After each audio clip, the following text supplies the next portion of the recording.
Okay, let's unpack this because I think we have something really special today. I agree. We're looking at a project called PoAItry. Now, for anyone listening, that is spelled PoAItry.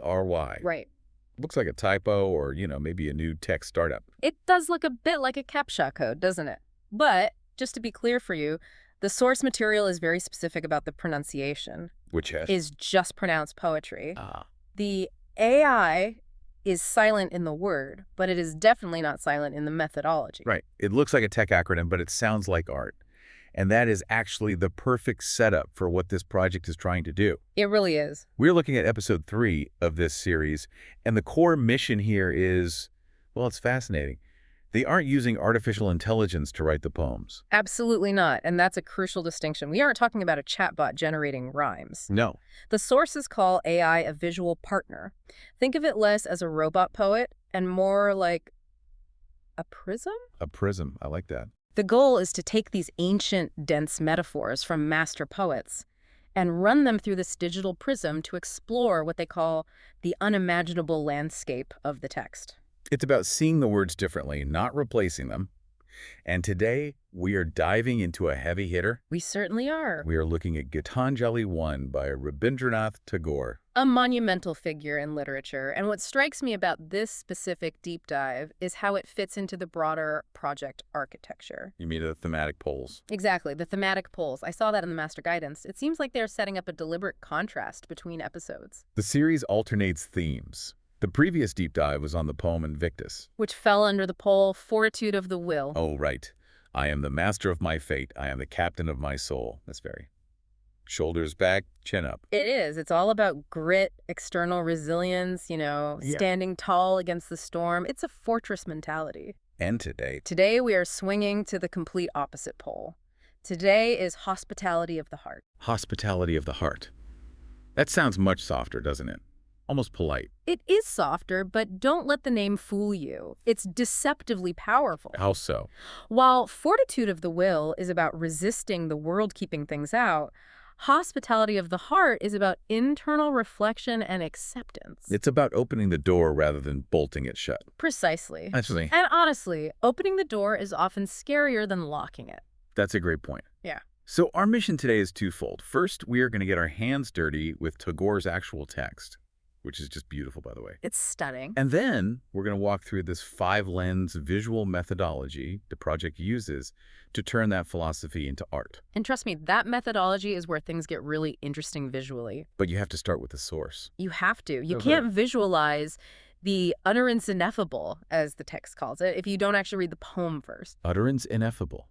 I like that. It sounds like something that shouldn't be spoken but has to be. Okay, so set the scene with the text.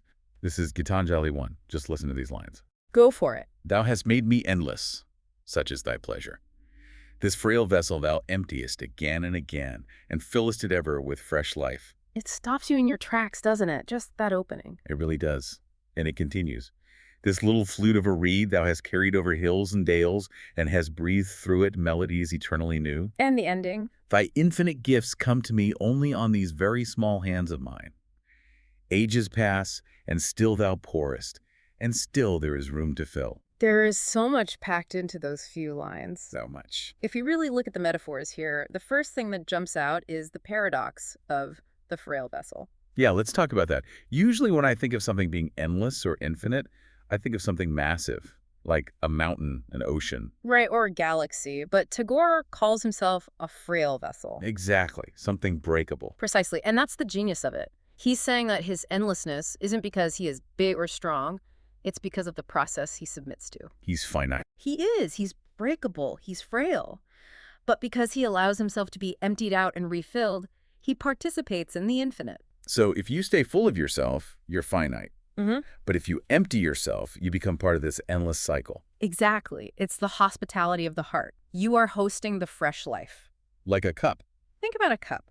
If a cup is sealed shut, it's very strong. You can drop it, kick it, it won't break, but it also can't hold anything. It's useless. Or it's a purpose, yeah. To be useful, it has to be open, and to be open is to be fragile. That connects perfectly to the flute imagery, too. This little flute of a reed. Right. A flute is basically just a hollow stick, right? It is. And biologically, a reed is just a plant. If a reed is solid, it's just a stick. It makes no sound. It's useless. It's only when it's hollowed out, when the center is carved away, that it can accept breath. And notice the text says, breathe through it melodies eternally new. Right. The flute doesn't write the song. The flute doesn't make the music, the breath does. The flute just offers the space for it to happen. That is a massive check on our egos. It really is. We like to think we're the musicians of our own lives. Tagore is saying, no, you're the instrument. Your job isn't to generate the melody. Your job is to stay clear enough for the melody to pass through you. It's a humbling perspective. It takes the pressure off, doesn't it? It does. It changes the definition of success from creating to allowing. And then you have the final image, which I think is just stunning. The very small hands. Infinite gifts, very small hands. It feels like a problem of scale, like trying to catch a waterfall with a teacup. It is a statement of scale. The universe, or the divine, has infinite things to give. We have a very limited capacity to receive. But the miracle isn't that we suddenly get giant hands to hold it all. No, the hands stay small. The hands stay small. The miracle is that ages pass and still thou pourest. The pouring never stops. It implies that we don't need to hoard. We don't need to grab everything at once. Because the source is endless. We just take what our small hands can hold, use it, empty it, and reach out again. That is actually really comforting. Yeah. Especially in a world that tells you to get yours while you can. Right. This is saying you don't have to carry the whole ocean. Just a cupful. Precisely. Trust the source, not the storage. Okay, so we have this profound spiritual text.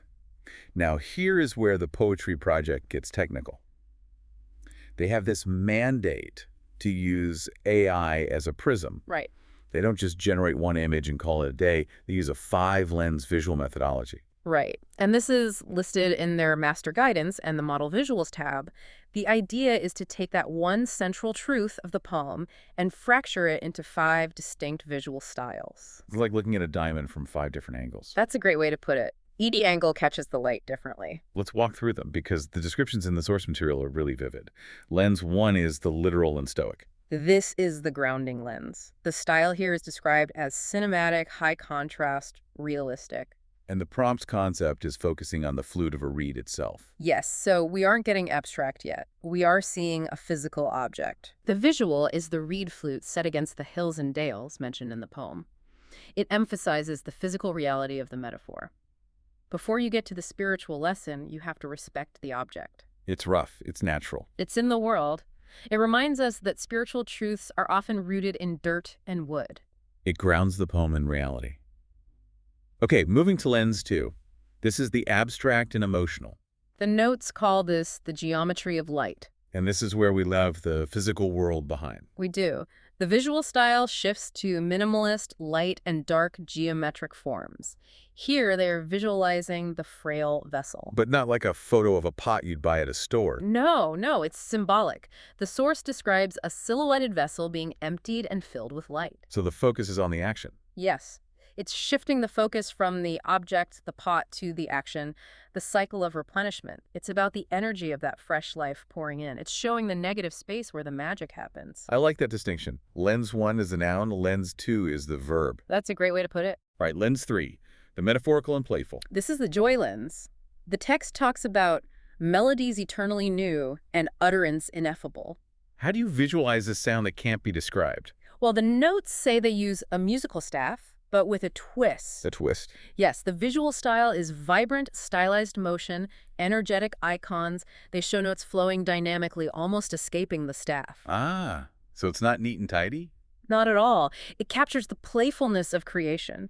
Remember, the poem says, "Little heart loses its limits in joy." This lens tries to capture that limitless joy. It's not solemn or serious, it's ecstatic. It's the feeling of the music, not just the sheet music. Now, lens 4 is interesting because it gets specific to the author, the cultural fusion. This is crucial for due diligence. You cannot separate Gitanjali from Tagore's identity. Right, he was a giant of the Bengal Renaissance. So this lens uses a Bengal art style. The source mentions it's inspired by 19th century traditions and Indian miniatures. So the image depicts a figure in that historical context. Exactly, holding the flute.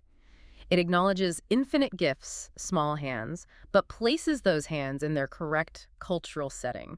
It honors Tagore not just as a universal philosopher, but as a Bengali artist living between 1861 and 1941. It grounds the universal idea back into a specific history. It prevents the AI from just making everything look, well, generic. Right.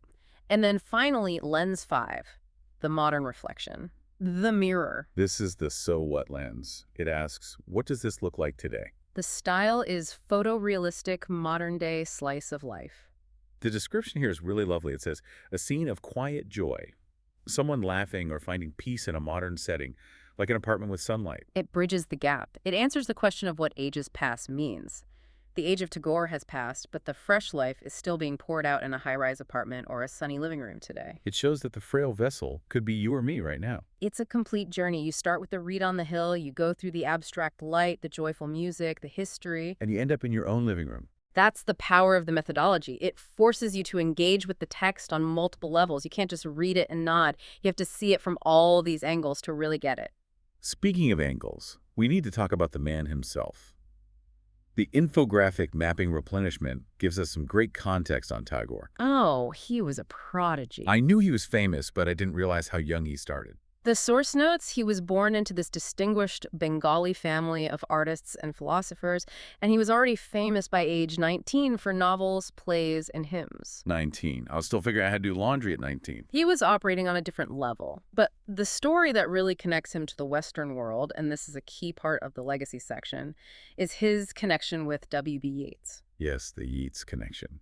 Tell us about the manuscript. This feels like a movie scene. It really does. So Tagore comes to London. He has these prose translations of Gitanjali, which means song offerings, in a notebook. Just a notebook. And W.B. Yeats, the great Irish poet, gets a hold of the manuscript. The source says Yeats carried it for days on trains and omnibuses. Just carrying it around London like a treasure. He was obsessed. He said he was moved by a world where poetry and religion are the same. He wrote the introduction to the English edition, which helped propel Tagore to become the first non-European to win the Nobel Prize in Literature. That is incredible. And there's that quote from his contemporaries in Bengal, to read one line is to forget all the troubles of the world.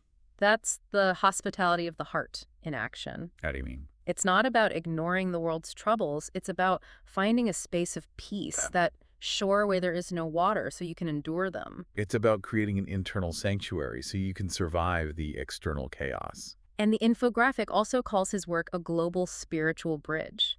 He envisioned a religion of lovers, Fusing different traditions. fusing Persian mysticism, which gives us that intense personal longing for the divine with traditional Indian theology. But he didn't keep the divine locked up in temples. Right. The text mentions the divine is found not in the high tower, but among the poorest, lowliest, and lost. Entering my heart unbidden, my king. He finds the sacred in the dust of the road, not just in the sky. It's a very democratic spirituality. It's a beautiful legacy.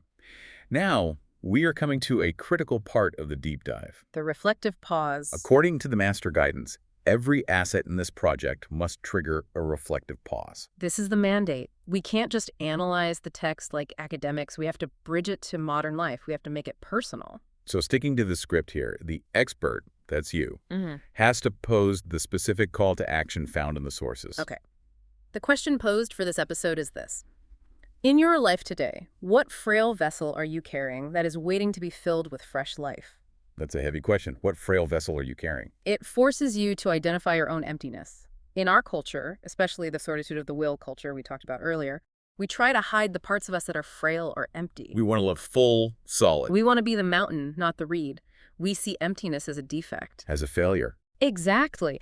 But this question flips the script. It asks you to look at that emptiness. Maybe it's a creative block. Maybe it's emotional exhaustion. A relationship that feels drained. And instead of seeing it as a failure, see it as a frail vessel waiting to be filled. Because if you aren't empty, you can't be filled with fresh life.